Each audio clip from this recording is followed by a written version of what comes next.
नमामि ज्ञानरूपं पिधानं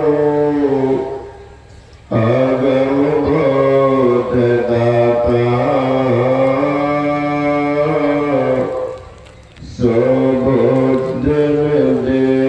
सुबुद्धविदेहं क्षमाशील अद्वैतं वीरज्ञानं धर्म के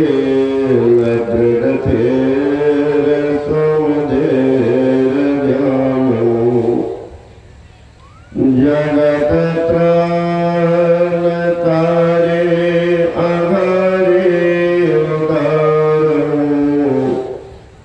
भगत प्राणरूपं दयागुणपारं नमः सद्गुरु ज्ञानदाता स्वामी नमामि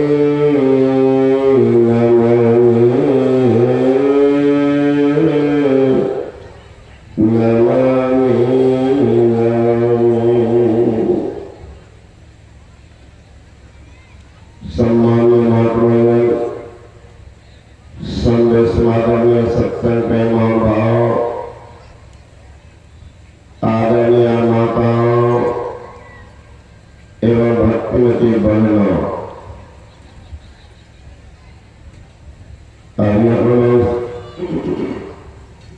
भक्ति के संबंध में सुन रहे थे। भक्ति निश्चयनी मुक्ति की संत चरी सबधार, जिन जिन मन आलस किया जन्म जन्म पड़ता है। थोड़ी सी भी चूक भारी पड़ जाती, जिंदगी के लिए बोझ बन जाता है। मुझे सौभाग्य मिला गुरु महाराज के सानिध्य में रहने का। और आप लोग जो पुराने सत्संगी को जानते हो, लगातार अगर शरीर का छाया नहीं हटा होगा तो 12 साल तक संतरी महाराज के छाया से नहीं हटा। विडंबना भी हुई थी, मेरी मां मर गई थी, फिर भी मैं नहीं गया। छुट्टी आजकल के बाबा जी लेते हैं। सेवक सुख चाहमान भिखारी, बेसन धन शुभ गति पे विचारी, लोभी जस चह चार गुमानी, नव भी दूध चहत वह प्राणी। सेवक को सुख कहा। भरत जी जा रहे थे भगवान राम को मनाने के लिए, तो रथ, हाथी, घोड़ा, सारी सवारी पीछे भरत जी चल रहे पैदल। लोगों ने जाके कहा, महाराज आप अयोध्या के राजा, राजा को पैदल नहीं चलो। भरत जी ने कहा, मैं जा रहा हूँ राजा को मनाने के लिए। तो महापुरुष के पास अगर गए सवारी से चलकर, ये तो निंदनीय काम होगा। एक नौजवान घोड़ा पर बैठा हुआ, हाथ में कोरत, और नीचे से पंडित चले जा रहे थे। पंडित वो घोड़े पर से लड़का कोड़ा उठा दिया, तो पंडित जी प्रणाम। तो पंडित जी उठा वैसे, पंडित जी कहते बेटा हम अगर हाथी पर रहते तब आशीर्वाद करते थे, आशीर्वाद तो नीचे उतरेगा तब, आशीर्वाद तो नीचे तो होगा, ऊपर में आशीर्वाद कैसे चलेगा? वही तो भरत जी कहते हैं, सिर भर जा कहा असमारा, असबते अस अधिक धर्म कठोरा। हे प्रजागण, दुनिया में अगर सबसे बड़ा कोई कठिन काम है तो सेवक धर्म। आज तो सब गुरु ये बनना चाहता, सेवक में बनना ही नहीं चाहता। तो भरत जी कहते हैं मुझे तो, मैं तो पैर पर चल रहा हूं, ऐसे महापुरुष के सामने मुझे चीर के मर जाना चाहिए। पैर ऊपर कर सिर भर जाओ, कहा असमोरा सब सेवक धर्म सबसे कठोर। सोच सकते हैं। और भरत जी संत के प्रतीक है, भगवान राम ब्रह्म की प्रतीक है, लक्ष्मण जी जीव के प्रतीक। और संत का जिस पर लात लग जाए तो भी कल्याणी है, अब बात लग जाए तो बातें की बात है। देखो भगवान राम, लक्ष्मण, भरत, शत्रुघ्न सब मिल करके गेम खेल रहे। इतने दयालु बचपन से राम थे, सोचते थे कि भाई हार जाए बड़ा दुखी हो जाता था, तो अपना जान करके हार जाते थे, तो तीनों मिल करके खुशी मनाते थे, भैया हार गए, भैया हार गए। भाई की खुशी में खुशी देखना चाहते। आज तो कितना भाई दुखी हो जाए, दुखी करके वो सुखी होना चाहते। आजकल के कलयुगी भाई कैसे दुखी रहे, हम का निशान है उसने मानते। और भाई के जो ही गेंद शत्रुघ्न लक्ष्मण के तरफ फेंका तो लक्ष्मण की विचार बदल गई। अब विचार कहीं आपका बदल गया महाराज, नजर आपकी बदल गई, नजारे बदल जाएंगे। नजर बदल जाती है तो नजारे बदल जाते हैं, किश्ती की दिशा बदल जाती है, किनारे बदल जाते हैं। किश्ती का जो नाव को दिशा बदल दीजिए, दशा को बदल दीजिए। इसलिए धन दौलत से एक दिन खाली होगा हाथ, सिर धुन धुन पछताओगे, भजन जाएगा साथ। लक्ष्मण जी सोचने लगे शत्रुघ्न बच्चा है, उनको इस अभागा जीव को भेजना चाहिए ब्रह्म के पास, जहां इनका कल्याण होता है। गेंद विचार में उनको बना दिया जीव। लक्ष्मण जी, भगवान राम हंसने लगते। भगवान राम हंस रहे हैं, मन की बात को जानने वाले संत होते हैं, भगवंत होते हैं। आप क्या सोच रहे हैं सब पता चलता। भगवान बुद्ध थे, एक बार वो गर्मी का महीना, भगवान बुद्ध बैठे हुए और शिष्यगण पंखा चल रहे थे। तब तक एक भिक्षु भिक्षाटन करके आया, हमको मिला था चीवन, साधारण कपड़ा तो 2 धोती मिला था। वो पहले सोच के आया कि 2 धोती है, एक गुरु महाराज को देंगे, एक अपने लिए रखेंगे। संग्रही नहीं थे, साधु त्यागी थे। आए भगवान बुद्ध को प्रणाम किए, धोती दिखाते हुए कहते हैं शास्ता एक आपके चरणों में आज 2 धोतियां मिली, 2 रख करके मैं क्या करूंगा, एक ही से काम चल जाएगा, एक आपके लिए और एक मेरे। भगवान बुद्ध ने कहा बेटा मेरे पास कपड़े की कमी नहीं है, इसलिए भी तुम ही रख लो। वो कहने लगा नहीं, हम संकल्प लिए हैं कि एक गुरु महाराज को चढ़ाएंगे, एक अपने लिए रखें, संकल्प करके आए। कहा ठीक है, तुम्हारा संकल्प ठीक है, तुम तो चढ़ा दिया ना, कहा फिर ले लो, तुम ही रखो। वो कहने लगे नहीं बुजुर्ग आप ही को रखना पड़ेगा। भगवान बुद्ध ने कहा मैं ही नहीं लूंगा। अब ये भिक्षु सोचने लगे कि गुरु महाराज कहते नहीं लेंगे तो क्या करें। तब हमारे पास बना धोती की भी नहीं रखेंगे, दोनों को बेच देंगे। अब मन में सोचने लगे भिक्षु जो खड़ा था उनके हाथ से पंखा ले लिए, ये लगे झेलने अमनमा लगे दोनों देह खड़ा है अमनमा दौड़ रहा कि धोती को बेच देंगे। बेच के क्या करेंगे, पैसा तो होगा, पैसा रख के क्या करेंगे। इससे बढ़िया होगा दो ठो कबूतर खरीद लेंगे, कबूतरों की संख्या बढ़ जाएगी, उसको भी बेच देंगे। तो बकरी खरीद लेंगे, बकरी जल्दी जल्दी बच्चा दे देती, आमदनी बढ़ेगी। इसलिए भी बकरी पोसने वाले बहुत होते हैं, जल्दी आमदनी वाला बकरी है। तो वो भी भिक्षु सोचने बकरी खरीद लेंगे। गुरु महाराज कहते थे, हम लोग को याद आ जाती पग पग पर की सौभाग्य मिला था सामने। गुरु महाराज कहते थे बकरी जहाँ पहुंचते हैं ना, अब बकरी जो पेशाब करती है तो 3 हाथ तक धड़के शुद्ध हो जाती।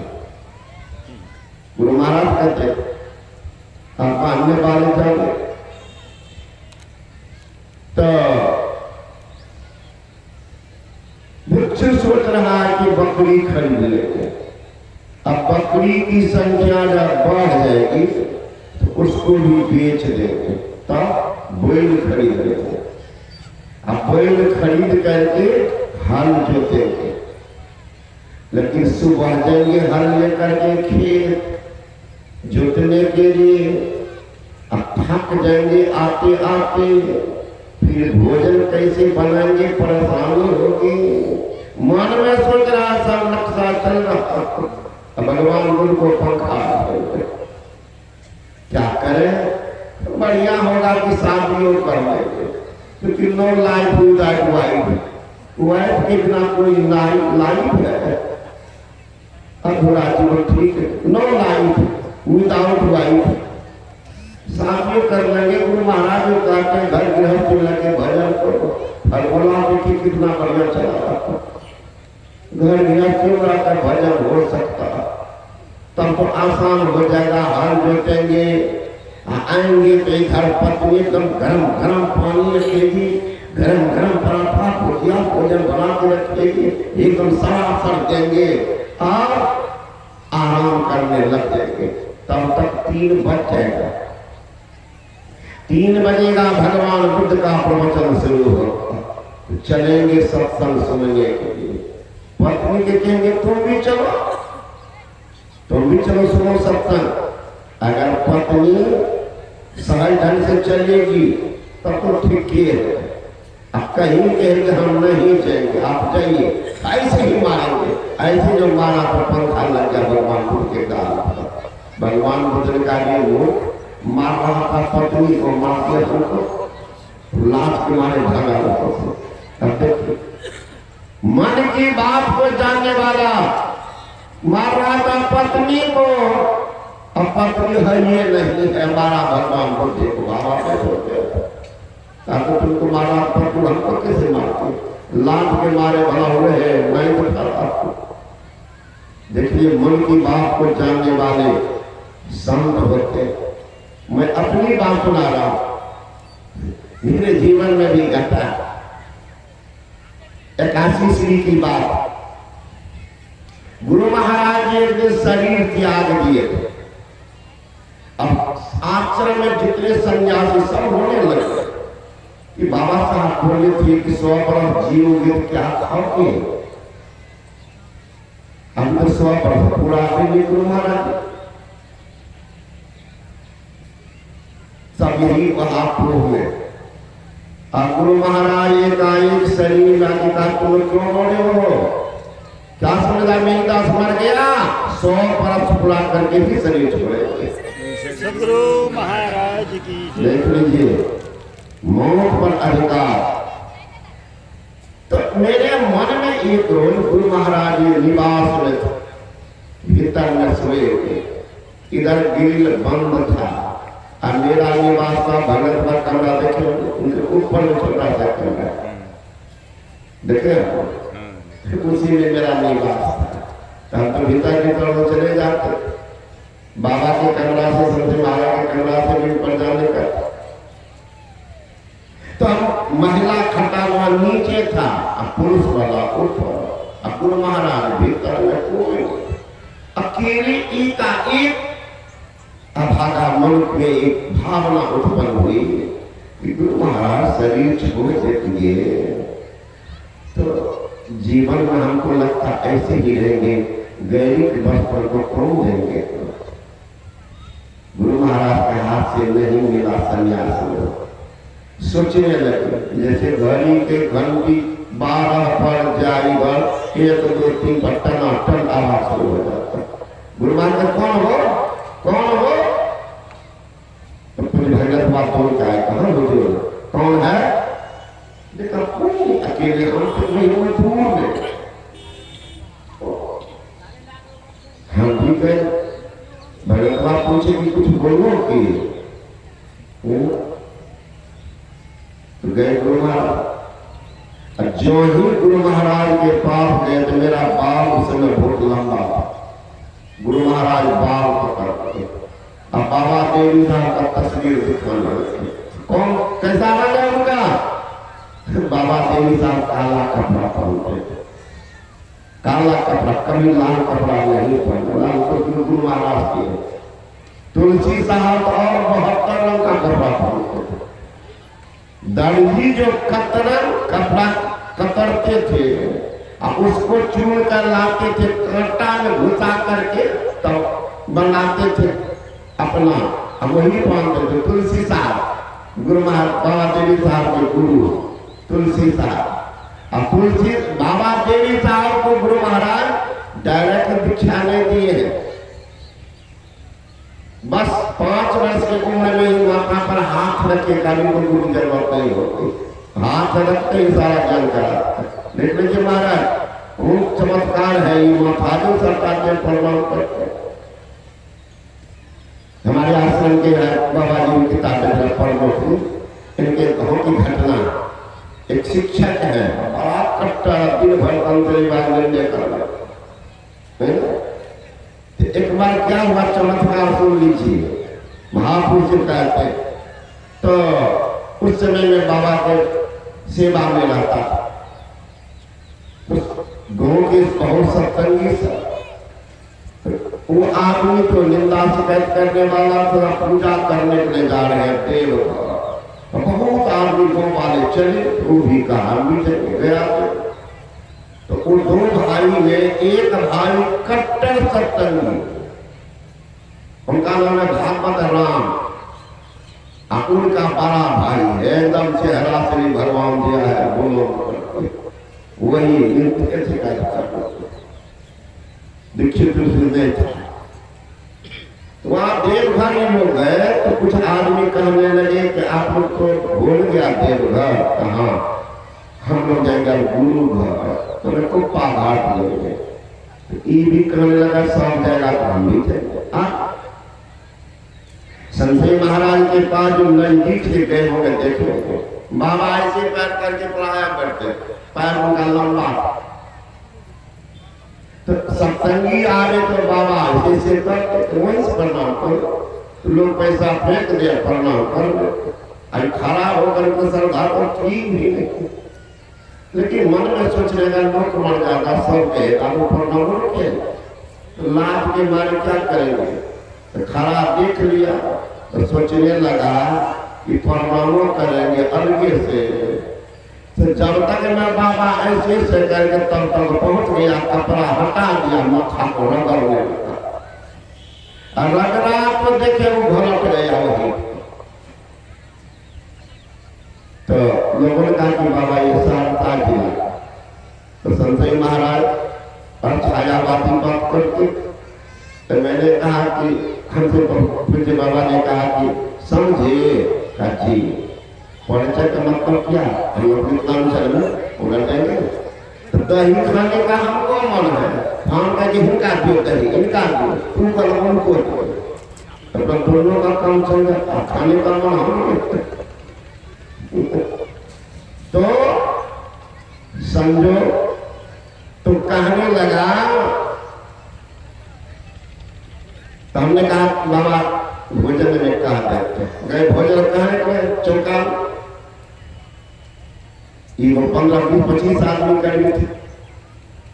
उधर से लौटे तो वही महिला खट्टा गुरु महाराज ठीक रूम के सामने कोई पंखा झल रहे, उनके परिवार लोग रो रहे हैं। कहने लगे क्या हो गया बाबा, कभी ऐसे किए वैसे कि खूब रो रहे थे। कुछ न कुछ यही भगवान, यही भगवान है, यही भगवान है, कहीं कुछ न यही भगवान पकड़ पकड़ बोला पाकर सब ढूंढ गए मेरे पास कि बाबा क्या हो गया इनको। मैंने कहा कुछ नहीं हुआ। पागल 33,000 वोल्ट से डायरेक्ट सटा 140 में तो क्या सटान कर देता है, 33,000 से जाके सट गया है। तेज ने उड़ा बहुत हो गया। जब मकान क्या था तो सटना नहीं तार से 33,000 जाके सटा ठीक हो जाएगा। मैंने कहा कि बाबा सुन लेते बोले बेटे कुछ घास ले। मैंने कहा सारथी का दया कर दीजिए। तो बाबा बोले बाबा स्नान कर लेते।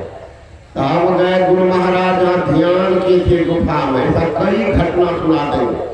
गुफा गए, देखिए महापुरुष की तपस्या भूमि उपाधार साधारण भूमि नहीं मारा। कहते हैं अन्य क्षत्रे कृतं पापं पुण्य क्षत्रे विनश्यति, पुण्य क्षत्रे कृतं पापं वज्रात् नश्यति। कहीं आपने सत्संग से देवालय से महापुरुष के तपस्या स्थल से सुदूर है और आपसे पाप हो गया है, भूल भरम हो गई है, मानव इंसान है, भूल तो होती है। कहते हैं ऐसे पापी अगर पुण्य क्षेत्र में पहुंच जाए तो उनका पाप समाप्त हो जाता है। अंक्षत्रे महाभारत का श्लोक है, अंक्षत्रे कृतं पापं पुण्य क्षेत्रे विनश्यति। पुण्य क्षेत्र में आने मात्र पाप क्षय होता, लेकिन पुण्य क्षेत्रे कृतं पापं पुण्य क्षेत्र में सत्संग में जाकर के महापुरुष के सामने जाकर के जो पाप करेंगे तो उनके पाप पर कहीं वज्रपात हो जाए फिर भी पाप का नाश नहीं होता है, भोगना पड़ता कपाल भोग।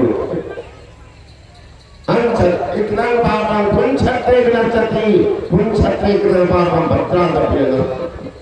मैं घुस गया जहाँ गुरु महाराज ध्यान करते थे, उस स्थान को हम और पर्वत वालों का थोड़ा ऊंचा कर दिया। बहुत दिन से वैसे था, एक बार टूट गया था, हम लोग बनाए हैं, कदम के घाट में गंगा जी पानी घुसने लगा।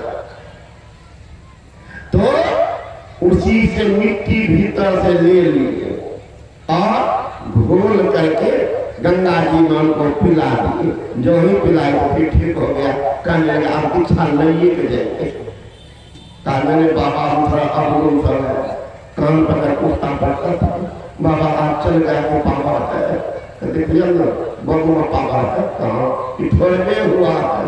बेसी अगर रगड़ता न तो फिर जो उड़ जाता तो बनवाने में समय लगता, फिर बचाव हुआ। देख लीजिए दूसरी सुन लीजिए, पूज्यपाल बाबा साहिब स्वामी महाराज का शरीर छोटा था और मनियारपुर के पलंग पर ही रखा गया था, नहीं सबको नीचा कर देते, ऐसा उनके लिए नहीं हुआ। तो बर्फ रख दिया उनके सुनाने के बाद और माता के देखिए एक को दे दीजिए तो फूल यहाँ, अब एक को दीजिए तो धरिया धरसान बाबा हम लोग तू कथी हम कौन कारण से मांगी है, पता नहीं कि लोग है किस लोग है कि बाल बच्चा नहीं होता है, बच्चा 22 साल हुआ किसी कारण से मांगी तो कोई दे दिया वहां पर। ही लोग मांगने लगती है, हम लोग जाता हम लोग तो क्या करें।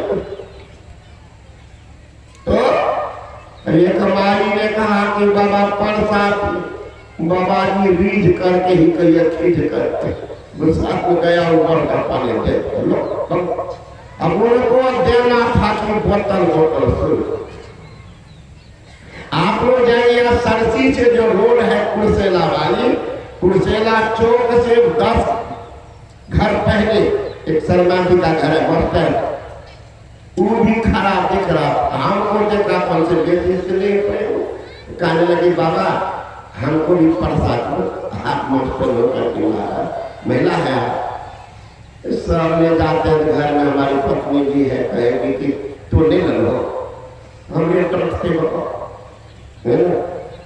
तो पत्नी का डर है ना मुझे हंसी लगी।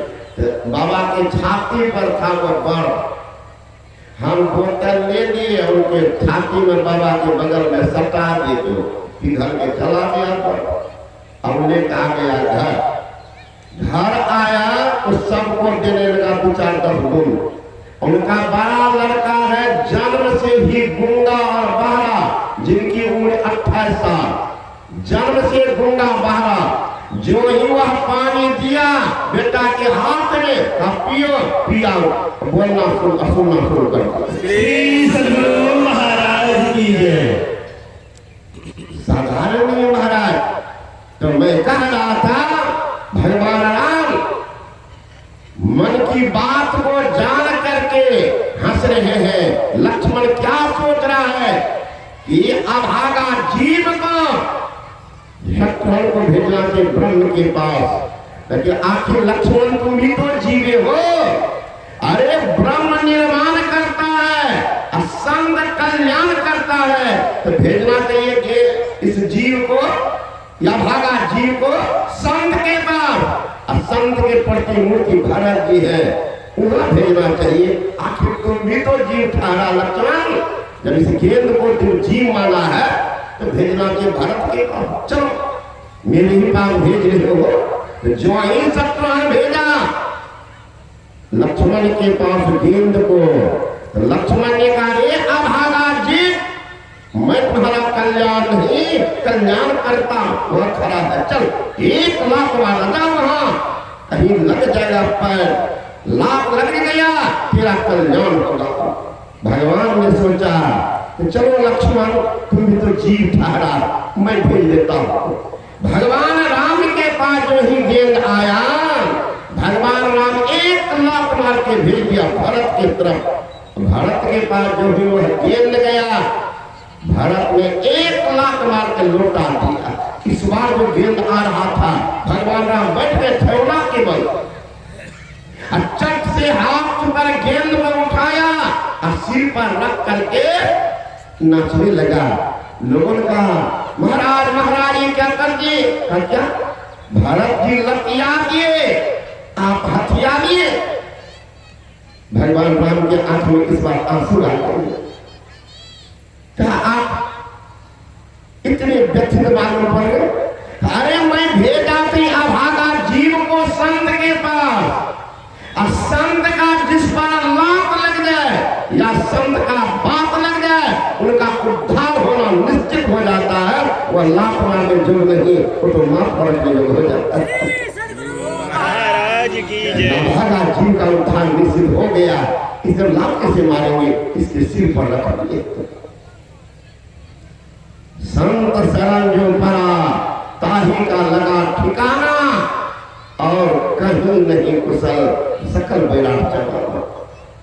संत का ज्ञान अगर मिल जाए कल्याण। भगवान श्री कृष्ण ने कहा जो जन ऊधो मोही न बिसरे ताही न बिसारू छिन एक घड़ी। जो मई भजे भजो में कल न प्रोमति एक घड़ी। अकाटो जन्म जन्म के फंदा राखो सुख आनंद करी। जो जन ऊधो मोही न बिसरे ताहू बिसारू छिन एक घड़ी। वादा है। अब भगवान के बात पर आप लोगों को विश्वास नहीं हो तो किनकी बात पर विश्वास करेंगे? भगवान का वादा भगवान से कृष्ण की वाणी है।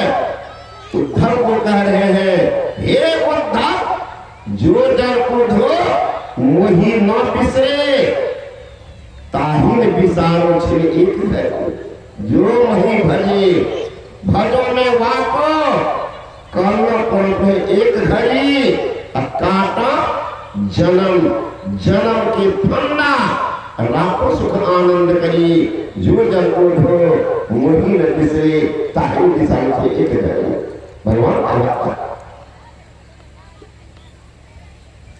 कौरव पांडव का युद्ध चल रहा। सेनाध्यक्ष पितामह भीष्म थे। उसी दिन पांडव अर्जुन और भीम इतना बाण चलाए महाराज, कौरवों को तो छक्का छुड़ा दिए, तहस नहस कर दिए। कारण दूर से दिख रहे थे।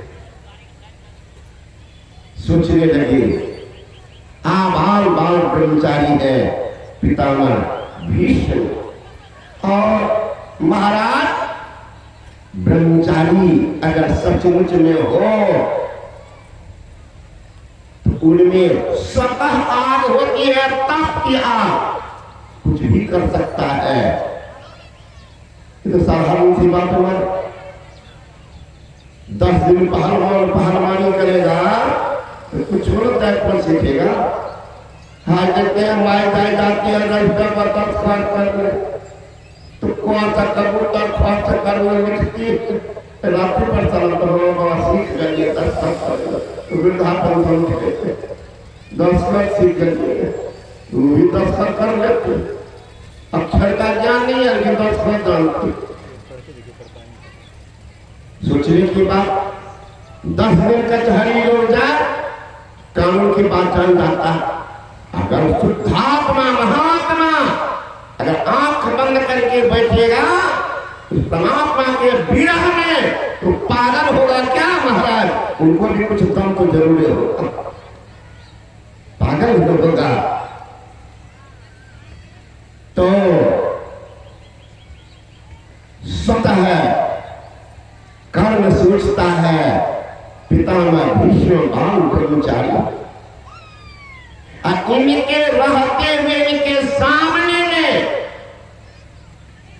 अर्जुन भीम हमारी सेना को खीरा मूली की तरह काटते जाए। इसका मतलब है पितामह भीष्म बाहर से हम लोग की तरफ खड़े, अब भीतर इनका बिल्कुल पांडवों का कुशल छेम चाहते थे। शिष्टाचारी थे, कुछ नहीं बोले, चले गए दुर्योधन के पास। उनको कहते हैं मित्र। पितामह भीष्म सच्चा सहायक नहीं है। क्या मित्र?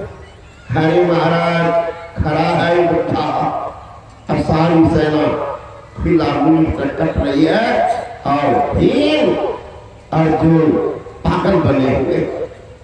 जाके देखो तो बाहर से हम लोग इस तरफ से लड़ रहे हैं, अब भीतर का मन देखिए। दूगो मन होता, तो तन मन होगा निज मन, आते हाथ में कहला ऊपर का मन सुनिए। एक महात्मा जी जा रहे आए कर मैया कि बच्चा गोद बचवा रो रहा, तो मैया अपना डराने के ख्याल से बच्चा चुप हो फिर कहने लगे बाबा हो हाँ एक काम करता था नहीं चुप है काम करता था। बाबा जी खड़ा होकर सुन ले बाबा हरदम काम के रहे काम काट ला देखिए बाबा काम काट तो झूठ है। आलू गए थे तो माई करके बच्चा काम न करे तो बाबा कान काट लगा। बाबा खड़ा होकर सोचे कि बेचारी परेशान है, हो सकता है कान काट लेंगे तो बच्चा ठीक हो गया। खड़ा होकर सोचने क्या करती है अगर कान काट लगा। बाबा नजदीक आए, निकाला देवी से चाकू, कान पकड़ा काट लो।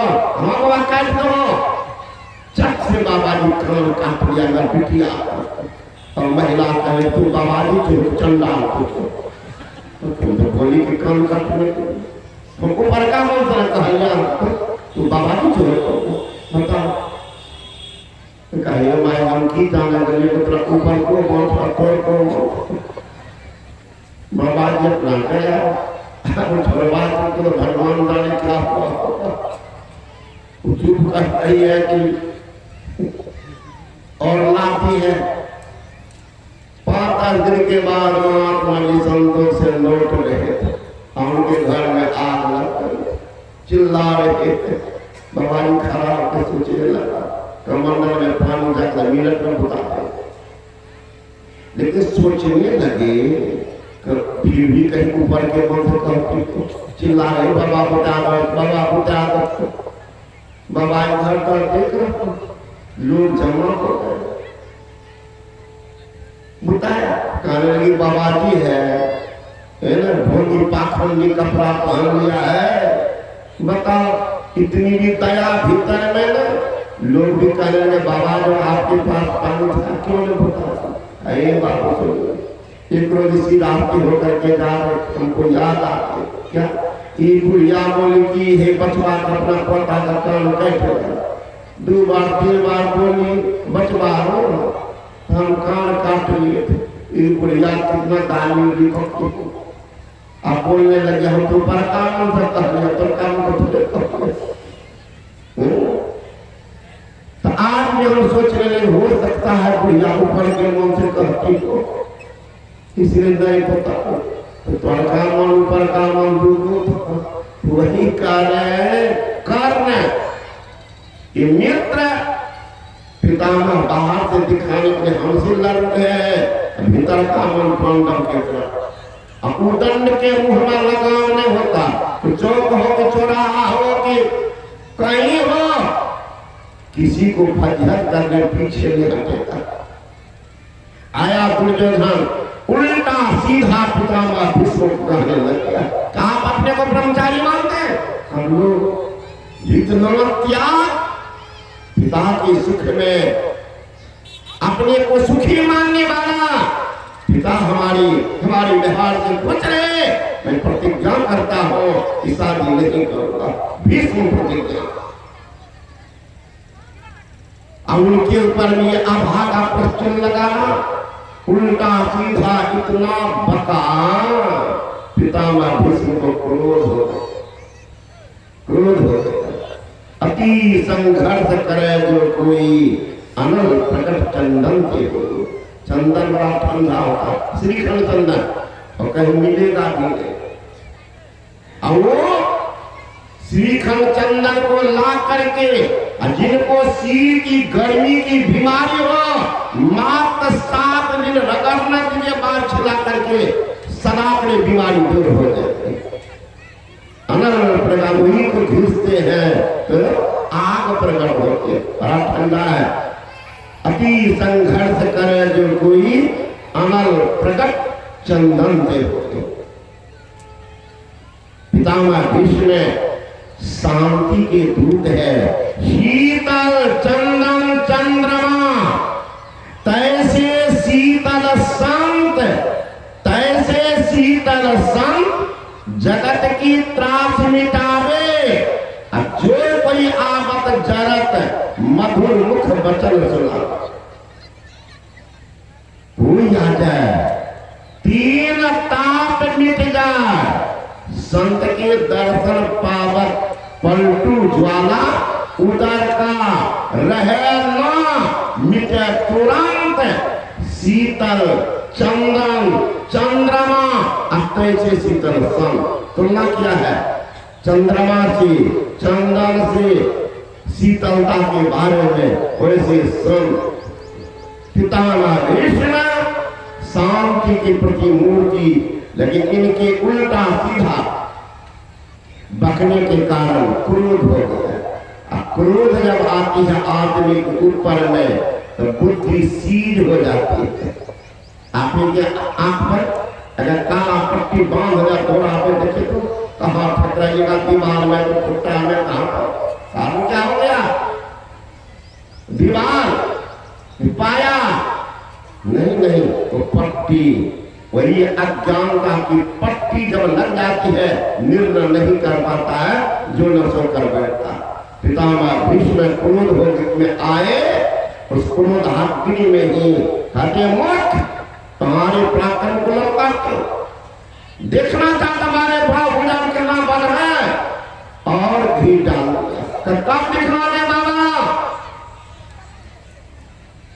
पितामह भीष्म बाण खींचे, लो 1 2 3 4 5, इसी 5 बाण से कल में 5 पांडव को संभाया कर देता। युद्ध क्या हुआ? पांडव अपने अपने शिविर में चले गए। जानकारी मिल गई द्रौपदी को, उत्तरा को, सुभद्रा को, तो मानो पैर के नीचे से पृथ्वी खिसक गई। जार बेदार पृथ्वी पर लोट-पोट कर रही है। कल हम सब विधवा होंगे, एक साथ विधवा होंगे, रो रही है, चिल्ला रही है। इन मौका पर भगवान श्री कृष्ण आते, पांडव अर्जुन के पास बातचीत हो रही, जानकारी मिल गई द्रौपदी को कि कृष्ण आए, दौड़ती गई और उनके चरणों में लिपट गई और रोती विलखती कहती, हे आंखों के नाथ, हे दीनानाथ। एक नारी जगत की बात है ना, नारी का संसार उनके पति होते हैं, पति के बिना नारी का संसार सूना हो जाता। पति बिना सूना सब संसार, पति ही पत है, पति ही गत है, पति बिना विपत्ति हजार, बिना पति सूना सब संसार। बंगला रामायण में है, आकाश में चंद्र स्वामी की कोरी में तारा, जा नारी में पुरुष नहीं, दीने अंधियारा। पाताले न पानी स्वामी की करी में को, जा नारी में पुरुष नहीं, की करी में को। हमें मिथिलांचल में एक लड़की की शादी कर, पति था अंधा, उस जमाने के बाद माँ बाप पर विश्वास होता, जहां शादी कर। तो लड़की जब गई ससुराल, दिन भर रात भर रोती थी। उनकी सखी से भी सोची बेचारी दुखिया है, चलो इनको घुमाने के लिए, अरे बढ़िया बढ़िया साड़ी पहनो, चलो घूमने के लिए बाजार की तरफ। वो दुखिया कहती थी, का पर करो श्रृंगार, पिया मोर अंधा है, अंधा पति। माँ बाप भेल मेरे दुश्मन, अपना बला टालन है, जिंदगी भेल अनहार, का पर करो श्रृंगार, पिया मोर अंधा है, पति अंधा है। द्रौपदी कहती है, हे नाथ बताओ मेरे संतान, अगर ऐसा होने को नहीं है वरदान तो केशव, कल तक में हम सब नारियां ही पहले मर गए। विधवा होके नहीं मरो नाथ, विधवा होके नहीं मरो, सुहागवती होके जाने का आशीर्वाद करो। महारानी की रुलाई भगवान श्री कृष्ण को झटके बोला, भगवान श्री कृष्ण के आंख में आंख में कहने लगी, द्रौपदी पितामह भीष्म के प्रतिज्ञा को फेल करना कोई खेल नहीं, युक्ति से काम होता। चलो रात के 12 बजे द्रौपदी को तैयार की। अब है महारानी अकेली जगह, दासियां को जाना थी। कौन दासियां? ये चूड़ी बाल संभालने वाली नहीं, तो कामे बिगाड़। तब भगवान श्री कृष्ण ने स्वयं दासी का रूप बना। धन्य हो भगवान, भक्त की रक्षा करने के लिए कहां तक उतर जाते हैं। ध्यान कीजिएगा, नारी बन गए, नारी बन गए। कृष्ण साथ लेके चले। द्रौपदी रो रही थी, बिलख रही थी।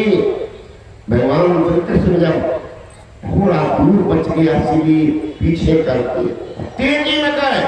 वो क्या कर रहे, कहीं सोए हैं कि किस अवस्था में है देख लेता। सीधे गए तेजी में तो देखते हैं रात के 12 बजे हैं।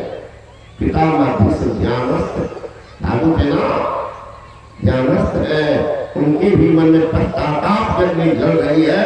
ये उदंड की बात पर कल जिस बच्चा को मैं कंधा पर उठाया दौड़ के आता था अर्जुन, तापश्री तापश्री।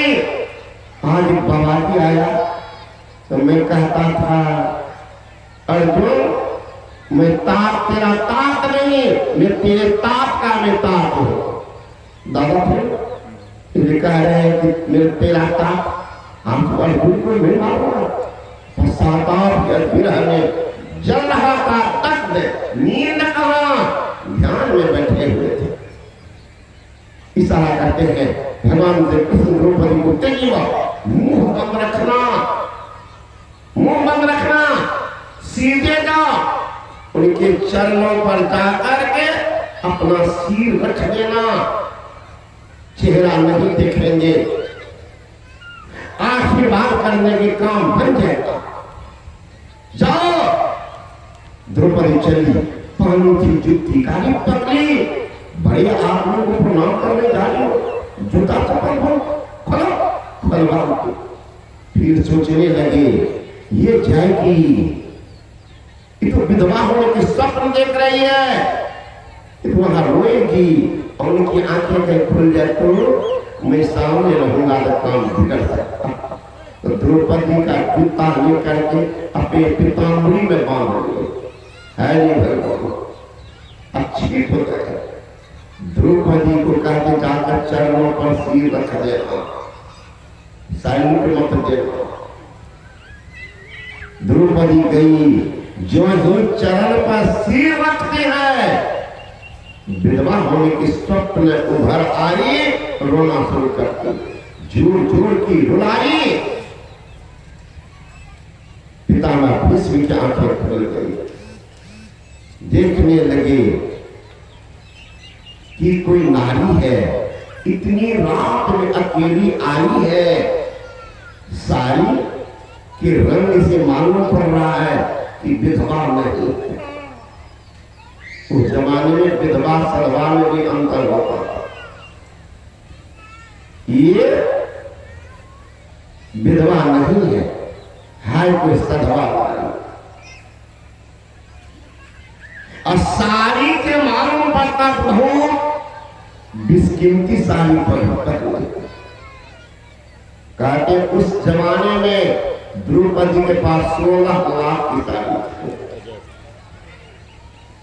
वही ना फाड़ करके भगवान श्री कृष्ण को बांध दी थी।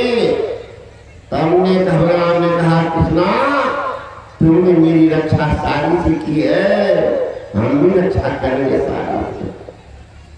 देख लीजिए कब का दान कर दिया कल्याण। भरी सभा में नंगी करने की कोशिश में दुशासन लगभग 2 अंगुली साड़ी पहाड़ बन गए, अलग कर दिया। तो जाकर के सिर रखती है रोना। पितामह भीष्म अनुमान कर रहे बिस्कीमती साड़ी, तो लगता है कोई संभ्राम परिवार की महिला दिन में लज्जा वशीभूत होकर के घर से बाहर नहीं निकली। रात में नगर में लोग सो गए हैं, तब मेरे पास दया की भीख मांगने के लिए। लगता है इनके पति पर कोई विपत्ति आई, इसीलिए मेरे पास आई। अपना जैसे हो रहे पति पर कोई विपत्ति आई, सहायता की भीख मांगने आई है। पितामह भीष्म की तपस्या दुनिया जानती है, तपस्वी है, दानी है, इसलिए वो आई। अनुमान कर रहे, अनुमान करते का आशीर्वाद निकल गया।